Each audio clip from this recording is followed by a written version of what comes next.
할렐루야. 9월 12일 수요일자 말씀의 실제 같이 나누겠습니다. 말씀의 제목은 하나님은 그분의 완전함으로 당신을 인치셨습니다. 우리는 그가 만드신 바라 그리스도 예수 안에서 선한 일을 위하여 지으심을 받은 자니 이 일은 하나님이 전에 예비하사 우리로 그 가운데서 행하게 하려 하심이라. 에베소서 2장 10절 말씀입니다. 본문 말씀 읽겠습니다.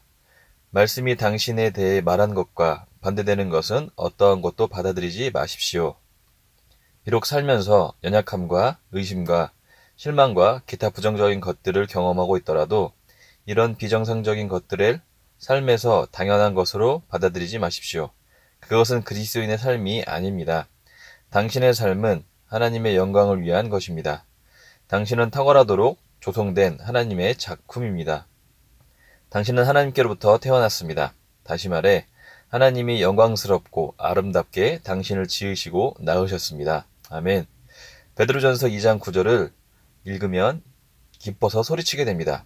그러나 너희는 택하신 족속이요 왕같은 제사장들이요 거룩한 나라요 하나님이 사신 특별한 백성이니 이는 너희를 어두운 데서 불러내어 그의 기이한 빛에 들어가게 하신 분의 덕과 완전함을 나타내고 그분의 경이로운 행위를 제시하게 하려 하심이라. 하나님의 말씀은 행하기 위한 것입니다. 이런 성경 구절을 읽으면 반드시 반응해야 합니다. 이렇게 선포하십시오. 나는 하나님의 창조물 중 가장 아름다우며 그분의 사역의 완성이자 아름다움의 완전함이자 전형이다. 내 삶은 하나님의 영광과 아름다움과 지혜와 완전함으로 가득하므로 나는 이것을 나의 세상에 나타낸다. 할렐루야. 하나님이 빈곤과 아픔과 질병과 실패를 위해서가 아니라 그분의 영광을 위해 당신을 창조하셨다는 것을 깨달으십시오. 당신은 그분의 탁월한 작품입니다. 어떻게 당신을 실패자로 생각할 수 있겠습니까? 말이 되지 않습니다. 하나님은 당신은 물론이고 어느 것도 실패하도록 짓지 않으셨고 또 그렇게 하실 수도 없으십니다. 하나님의 걸작품인 당신은 존재하고 또 존재할 수 있는 최고의 작품이라는 뜻입니다. 성경은 그가 그 피조물 중 우리로 한 첫 열매가 되게 하시려고 자기의 뜻을 따라 진리의 말씀으로 우리를 낳으셨느니라 고 말씀합니다. 당신은 하나님이 지으신 것 중 첫 번째이며 최고로 훌륭한 존재입니다. 당신은 탁월하며 독특합니다. 당신은 하나님의 걸작품이기에 어떤 거인이라도 무찌를 수 있고 어떤 산도 무너뜨릴 수 있습니다. 하나님은 자신이 만든 작품에 대해 잘 알고 계시므로 당신에게는 인생의 위기 속에서 항상 승리할 수 있는 능력이 있다고 확신하십니다. 그분은 당신의 완전함으로 인치셔서 당신의 완벽한 건강을 보증하십니다. 당신은 사단의 공격에 면역되어 있으므로 당신에게 빈곤이란 없습니다. 당신은 흠이 없습니다. 그러므로 살면서 하나님께서 주신 것이 아닌 어떤 것도 틈을 주지 마십시오. 당신은 그분의 탁월한 작품이기 때문입니다. 하나님을 송축합니다. 아멘. 오늘 말씀은 정체성에 대한 말씀을 나누고 있습니다. 세계가 정체성의 위기라는 말이 있습니다. 사람들은 자기가 누구인지 모를 뿐만 아니라 이 세상에 왜 왔는지 또 무엇을 하며 살아가야 되는지 알지 못합니다. 모르는 이유는 당연합니다. 자기가 누구인지 들어본 적이 없기 때문입니다. 그래서 정체성의 위기를 겪게 되는 것입니다. 하나님께서는 세상을 창조하셨지만 이 모든 것은 인간을 위한 것이었고 하나님께서는 인간을 그를 위해 창조하셨습니다.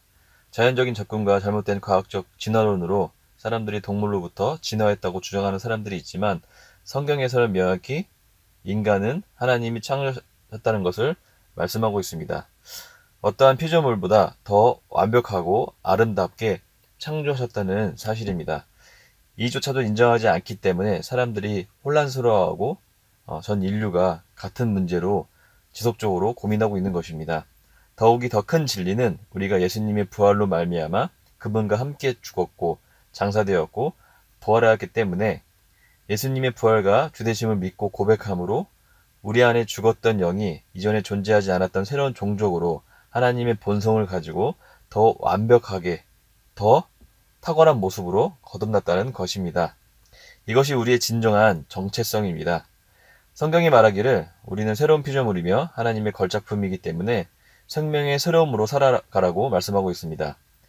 예수님을 영접함과 동시에 자신의 정체성이 그리스도 안에서 누구인지를 알려주고 있기 때문에 혼란스러워하거나 방황할 필요가 전혀 없습니다.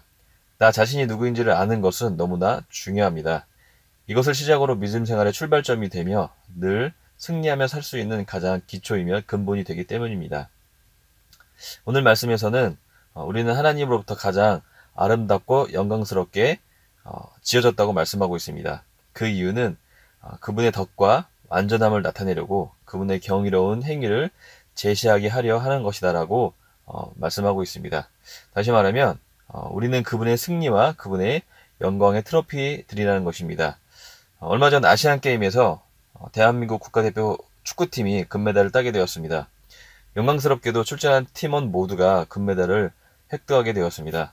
더구나 벤치를 지키고 있는 후보 교체 멤버들까지도 승리한 선수들로 인해 모두가 그 승리에 동참하게 되었습니다. 그렇기 때문에 대한민국에 있는 모든 국민이 한마음 한뜻으로 마치 자신의 축구가 이긴 것처럼 기뻐하고 자신의 승리인 것처럼 즐거워하고 행복해했습니다. 이것은 대한민국이란 나라 전체의 승리였습니다. 이와 마찬가지로 예수님께서 우리를 위해 십자가에 죽으셨고 부활하셨을 때 그분의 승리는 전 인류를 위한 승리였습니다. 내가 예수님의 시대에 2000년 전에 태어나 예수님과 같이 죽지 않았더라도 예수님은 모두를 위한 죽음과 부활이셨기 때문에 그분의 승리를 통해 모두가 새로운 피조물이라는 하나님의 걸작품이라는 하나님의 창조물, 승리의 결과물들이 나타나게 된 것입니다. 그래서 우리는 예수님의, 다시 말하면 승리의 트로피들인 것입니다. 이것이 그분의 덕과 완전함을 나타내는 자들이라는 것입니다. 다 같이 고백해 보겠습니다. 나는 그분의 덕과 완전함을 나타내는 그 자체이다. 내가 그분의 영광이다. 나는 내 삶에서 그분의 영광을 나타내는 자이다. 아멘. 그렇기 때문에 하나님의 자녀이고 하나님의 걸작품인 우리는 아픔과 빈곤과 질병, 실패로 고통받는 것이 우리와 어울리지 않습니다. 이것을 말씀의 실제에서 깨달으라고 말씀하고 있습니다. 하나님은 우리를 실패자로 보고 계시지 않습니다. 언제나 자신을 닮은 하나님의 피가 흐르고 있는 탁월한 존재들로만 우리를 인식하고 계십니다. 이것이 우리의 진정한 정체성입니다. 할렐루야. 오늘 하루도 그리스도 안에서 내가 누구인지 하나님께서 나를 어떠한 존재로 얼마만큼 탁월하고 아름다운 존재로 지으셨는지를 인식하고 바라보며 승리하는 하루를 살게 되기를 예수님의 이름으로 축복합니다. 아멘. 고백하고 마치겠습니다. 나는 그리스도 예수 안에서 선한 일을 위해 창조된 하나님의 걸작품입니다. 나의 삶은 탁월하도록 하나님에 의해 계획되고 창조되었습니다. 나는 신성한 건강과 번영과 초자연적인 삶을 살도록 재창조되었습니다. 주님은 나에게 그분의 완전함을 표시하는 징표를 두셔서 그것이 나의 영, 혼, 몸을 보장합니다. 나는 그분 안에서 완전합니다. 할렐루야.